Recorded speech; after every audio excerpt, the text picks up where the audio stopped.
Hello friends, welcome to Swiggy vlogs. என்னடா ஏதோ courier வந்திருக்குன்னு பார்க்குறீங்களா? May 25 எங்களோட வெட்டிங் ஆனிவர்சரி. அதுக்காக 2 days முன்னாடி அந்த கொரியர் வந்துருந்துச்சு. என்னோட ஹஸ்பண்ட் தான் எனக்காக சர்ப்ரைசிங்காக அதை அனுப்பிச்சிருந்தாங்க. என்னோட ஹஸ்பண்ட் வந்து அப்ராடில் இருக்காங்க. எங்களோட ரிலேஷன்ஷிப் வந்து ஒரு லாங் டிஸ்டன்ஸ் ரிலேஷன்ஷிப். அந்த மாதிரி இருக்கும்போது ஒரு ஸ்பெஷல் டேயில் இந்த மாதிரி அவங்களோட ப்ரெசன்ஸ் இல்லைனாலும் ஒரு ஒரு கிஃப்ட்ஸாவது நம்மளை ஞாபகம் வச்சு அனுப்புகிறாங்கன்னு போதே நமக்கு ரொம்பவே ஹாப்பியாக இருக்கும். என்னை மாதிரி நிறையா பேர் ஃபீல் பண்ணுவீங்கன்னு நினைக்கிறேன். எங்கள் ஊர் கொரியர் ஆஃபீஸ்லேருந்து கால் வந்துருந்துச்சு. இந்த மாதிரி என்னோடய நிக்நேம் சொல்லி உங்களுக்கு கொரியர் வந்திருக்கு அப்படின்னு சொல்லி எனக்கு ஃபோன் வந்துச்சு. எனக்கு ஃபோன் வந்தோடனே ரொம்ப என்ன சொல்கிறது, ஒருவேளை இப்போ நம்ம வெட்டிங் ஆனிவர்சரி வேறு வருது, இவங்களா தான் இருக்கும் அப்படின்றது என் மனசுக்குள்ளே வந்து ஒரு இது. பட் நான் உங்களுக்கு கால் பண்ணி கேட்டேன். இல்லை நான்லாம் சென்ட் பண்ணல அப்படி இப்படின்னு அவங்க சொல்லி சமாளிச்சிட்டாங்க. உங்கள் பிரதர்ஸாக இருக்கும், இல்லை உங்கள் சிஸ்டராக இருக்கும், யாராவது இருக்கும், ஃப்ரெண்ட்ஸாக இருக்கும், நான்லாம் சென்ட் பண்ணல, நீ எதுவும் எக்ஸ்பெக்ட் பண்ணாதா அப்படி இப்படின்னு சொல்லிட்டாங்க.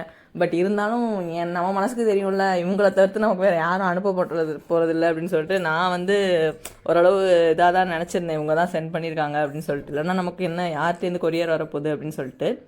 ஸோ எப்படா கொரியர் வரும், காலைல 11 o'clock அவங்க ஃபோன் அடிச்சிட்டாங்க நாங்கள் இன்றைக்கி வருவோம்னு சொல்லிட்டு. ஆனால் பார்சல் வந்தது என்னமோ நைட் 6 o'clock தான் வந்துச்சு.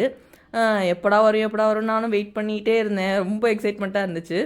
இவ்வளோ பெரிய பார்சலை வேற பார்த்தோன்னா எனக்கு எக்ஸைட்மெண்ட் தாங்கலை. என்னவா தான் இருக்கும் அப்படின்னு சொல்லி ஒரே எக்ஸைட்மெண்ட் எனக்கு.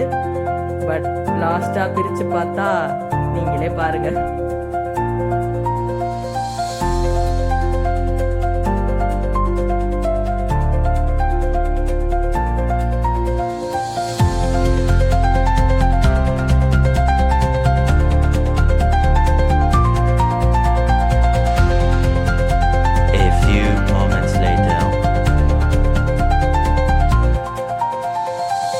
ஸோ என்ன கிஃப்ட்டுன்னு பார்த்தீங்கன்னா, இப்போது இன்ஸ்டாலலாம் ட்ரெண்டிங்காக போயிட்டுருக்குல்ல, ஒரு ஃபோட்டோ ஃப்ரேம், ஒரு ஹவுஸ் செட்டிங் மாதிரி வச்சு அதில் வந்து நம்மளோட 3D ஃபோட்டோ ஃப்ரேம்னு சொல்லலாம். அதை அந்த மாதிரி ஒன்று வாங்கி கொடுத்துருந்தாங்க.